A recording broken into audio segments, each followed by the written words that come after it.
చూడండి 32 కీర్తనలో 6వ వాక్యం.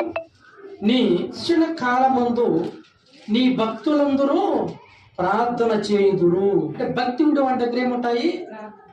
భక్తి లేని వాడి దగ్గర ప్రార్థన ఉండదు. ఆ భక్తి అంటే మన దగ్గర భక్తి అంటే ఏమి? యాకోబు పత్రిక 1:26. ఎవడైనాను నోటికి కళ్ళము పెట్టుకొనక నోటికి కళ్ళెము పెట్టుకొనకుండా తన హృదయమును మోసపరుచుకొనొచ్చు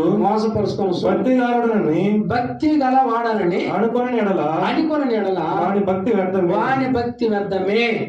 27. తండ్రి అయిన దేవుని ఎదుట పవిత్రమును నిష్కలంకమైన భక్తి ఏదనగా దిక్కులేని పిల్లలను విధవరాండ్రులను వారి ఇబ్బందులు పరామర్శించుటయు భక్తి.